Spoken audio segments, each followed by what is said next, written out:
Salut, j'espère que vous allez bien. C'est Anne-Marie, je suis massothérapeute, naturothérapeute et coach quantique. Je suis revenue de Paris, j'ai vu la conférence de Greg Braden. C'était vraiment intéressant. Peut-être qu'il va retourner à Paris l'année prochaine ou peut-être qu'il va aller au Canada. Il ne savait pas trop. Mais si jamais c'est le cas, je vous souhaite d'y aller. Puis je crois que ça pourrait changer votre vie. Greg Braden, c'est un homme que j'admire beaucoup. J'ai d'autres livres aussi que j'avais lus de lui. J'avais vu une vidéo il y a à peu près 3-4 ans qui parlait de guérison. En fait, lui, il a été un peu partout dans le monde pour étudier comment la guérison se crée, comment on peut créer la guérison dans notre corps, comment les chamans, les moines, les bouddhistes, comment ils créent la guérison, qu'est-ce qu'ils créent dans leur corps pour faire la guérison. Comment tout ça c'est possible? Lui a vraiment été chercher justement tout ce que dans les anciens documents était écrit ou comment on peut se guérir soi-même. Puis ça a été difficile pour moi d'avoir la vie de mes rêves là, tout de suite comme ça parce que je comprenais pas c'est quoi la loi de l'attraction, la mécanique quantique, comment on peut créer notre vie. C'est beau dans les livres, mais on peut lire plein de livres, puis finalement, on ne l'applique pas dans notre vie, alors ça ne change rien. Mais bon, moi, avec le temps, chaque chose qui se produit dans ma vie, je me dis tout le temps, bon, Anne-Marie, tu l'as créé. Pourquoi tu avais besoin de ça dans ta vie? Comment tu l'as créé? Est-ce que tes pensées ont créé ça?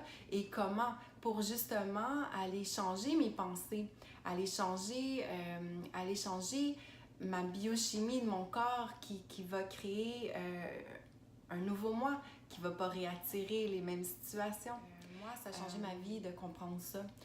Ça a changé ma vie aussi dans un moment où j'avais eu un diagnostic de sclérose en plaques. Puis, il y a une chose, c'est que je savais que ce diagnostic-là arrivait dans un moment de ma vie où en fait, je l'avais créé. J'avais eu des pensées qui étaient pas en cohérence. J'avais beaucoup de colère, je vivais beaucoup de situations d'injustice. Pour moi, c'était un moment très difficile. Puis, j'ai pas écouté mon corps. Et quand on n'écoute pas notre corps, notre corps finit par nous parler encore plus fort. Puis, moi, c'est ce qui est arrivé. Ça, c'est en 2011. On est en 2018. Je peux dire aujourd'hui que après toutes les années où j'ai étudié la physique quantique, la guérison, comment on peut créer une biochimie dans notre corps qui amène une guérison, comment on peut changer nos pensées, comment on peut créer la vie de nos rêves et la santé de nos rêves aussi. À quel point ça peut être, à quel point c'est possible. Aujourd'hui, en 2018, je peux dire que j'ai une rémission parce que tout est inactif. Puis, j'avais 8 très petites plaques là, dans le cerveau en 2011. Et en 2017, mon dernier IRM, tout était inactif. J'attribue ma résilience et ma pensée positive et mon esprit zen à ma guérison parce que en 2011, un diagnostic de sclérose en plaques, ça n'a pas été évident pour moi. J'étais travailleur autonome, j'avais pas d'assurance. Au niveau financier, c'était pas facile. J'étais enceinte de ma fille, Kalinda. J'étais enceinte d'environ 3 mois. J'emménageais dans une nouvelle maison. C'était quand même, j'avais pas toute la situation super simple. J'ai eu aussi une séparation en 2013, j'ai été monoparentale.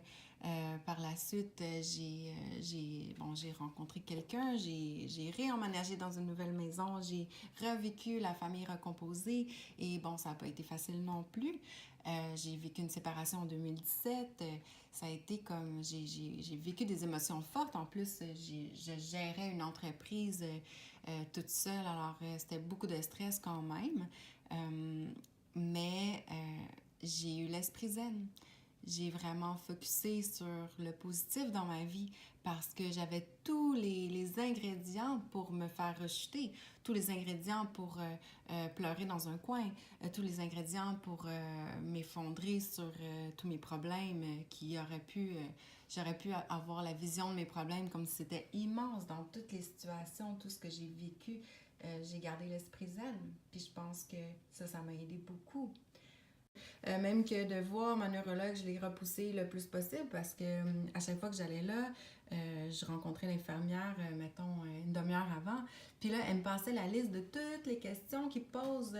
Elle m'énumérait, dans le fond, toutes les possibilités des situations que j'aurais pu vivre avec cette maladie-là.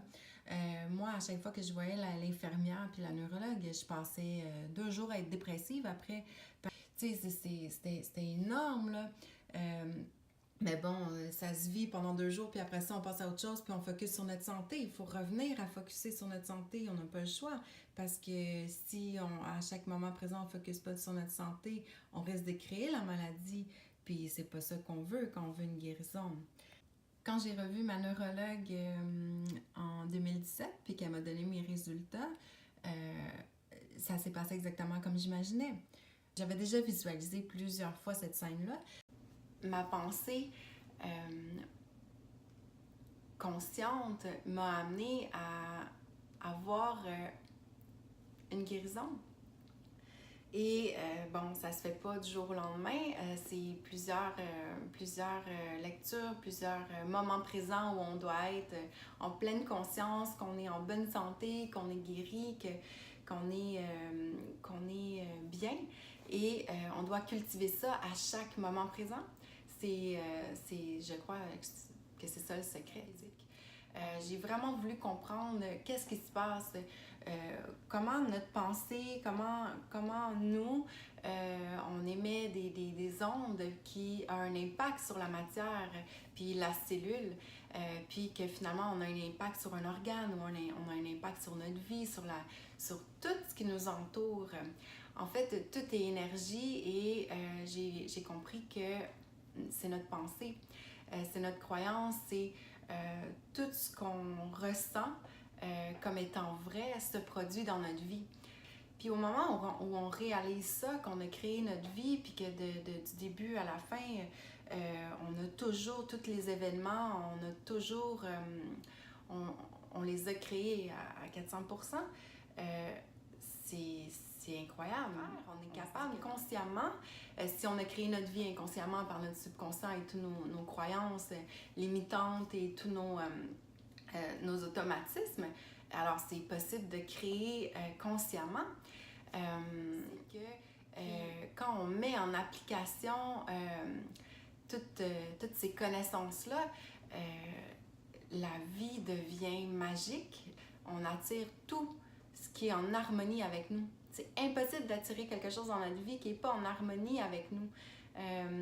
C'est incroyable. On est les seules espèces sur la Terre à avoir la capacité de choisir, la capacité consciente de choisir ce qu'on veut. Puis à partir de ce moment-là, c'est à nous de mettre des images dans notre esprit, d'incarner ce qu'on veut, de le ressentir comme si c'est déjà ça, de le ressentir comme si c'est déjà fait et d'agir en conséquence comme si ça va vraiment se produire. Chaque fois que j'imagine quelque chose, je vais l'imaginer, je vais poser une intention consciente, je vais prendre le temps de réfléchir parce que je sais que mes pensées ont un impact énorme. Et à ce moment-là, on comprend qu'on doit toujours écouter nos paroles, écouter nos pensées, voir comment on réagit, avoir de l'introspection, observer nos perceptions, parce que ça crée notre réalité, parce que on ne peut pas attirer autre chose que ce qui est similaire à la vibration qu'on vibre au présent. Puis ça, c'est fort, c'est tellement vrai. Quand j'ai compris ça, à quel point c'était intense, en fait, je l'ai compris quand je l'ai mis en pratique.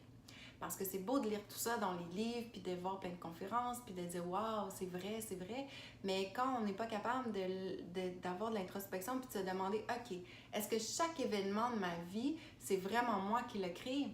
Est-ce que chaque truc qui m'est arrivé, je l'ai attiré? Et si on est honnête avec soi-même, on est capable de voir que tout ce qui se produit dans notre vie, c'est le fruit de notre création.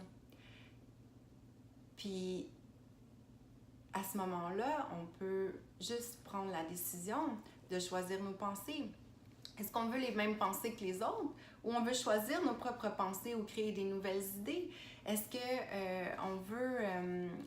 qu'on veut vivre dans le passé et garder une énergie du passé pour que notre futur ressemble à notre passé? Parce que si on vibre l'énergie du passé, on attire une énergie similaire, alors notre passé reste toujours notre présent.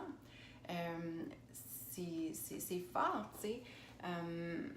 Si la notion de temps n'existe pas, si devant nous, il y a seulement des points qu'on avance, en fait, si nous, on est une bulle d'énergie, puis qu'on vibre à une fréquence dans le champ des possibilités quantiques, où tout est possible, parce que la physique quantique, c'est ce qu'elle dit, c'est que tout est possible. Alors, la seule chose que moi, si le temps est des points, une suite de points devant nous, si moi, ma fréquence, j'attrape la bulle ou le point ou une bulle d'énergie qui est similaire seulement, on peut seulement attirer une énergie similaire à nous, on crée tout, mais on crée tout dans le présent. Parce que si maintenant je vibre la santé et je vibre le bonheur et je vibre, je peux que continuer de vibrer ça. On attire juste, le temps n'existe pas, donc on attire juste la bulle suivante qui vibre à la même fréquence que ce qu'on vibre maintenant. Alors, sachant ça, au moment présent, on doit toujours avoir la conscience de créer comment je veux me sentir. On a toujours le choix. On a toujours le choix de comment on veut se sentir.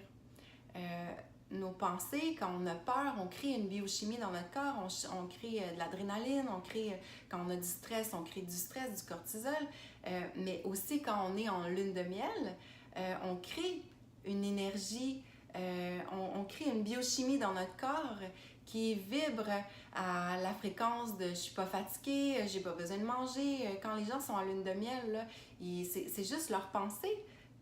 C'est leur pensée qui crée cette lune de miel-là, mais c'est la même chose pour toutes les énergies négatives, c'est nos pensées qui les créent. C'est comment on voit, c'est nos perceptions, comment on voit la vie. À partir du moment où on comprend qu'on a la capacité de choisir nos pensées, on peut choisir la bulle suivante. Qu'est-ce qu'on veut attirer comme bulle suivante à nous? Est-ce qu'on veut que ce soit exact comme on est au présent? Alors on doit faire attention à comment on se sent maintenant, parce que le seul pouvoir qu'on a, c'est maintenant.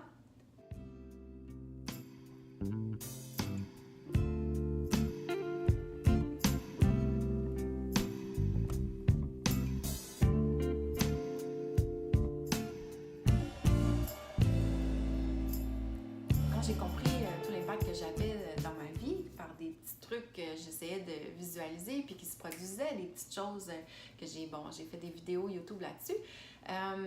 Puis là, je me suis dit, OK, on va y aller pour le tout. On va y aller pour la super maison, le travail parfait, les enfants, tu sais, tout ça. Fait que moi, je m'étais dit qu'à 35 ans, ma vie commencerait. J'avais 33 ans à ce moment-là. Puis là, je me suis dit, OK, là, moi, il me reste 2 ans. Là, j'avais un problème parce que j'avais pas beaucoup de temps. Puis rencontre quelqu'un, puis dis-lui, moi, je veux ma maison, je veux mes bureaux dans ma maison, je veux un autre bébé comme dans 2 mois. À cause du deadline que je m'étais mis de 35 ans, que je voulais que tout soit réalisé. C'était presque impossible. Ça l'était pas, mais ça l'était presque. Rencontrer un gars, c'est long. Le connaître, c'est long. Vivre avec en le connaissant, c'est long. Puis essayer d'avoir un bébé, c'est long. Avoir une grossesse, c'est long, 9 mois. Allaiter pendant 2 ans, c'est long. Oublie ça, là, j'aurais fini d'allaiter à 40 quelques années. Puis moi, mon but, c'était 35 ans. J'ai eu mes enfants, j'ai fini d'allaiter, j'ai ma maison, j'ai mon travail, puis je travaille. Donc, puis je me consacre à mes passions.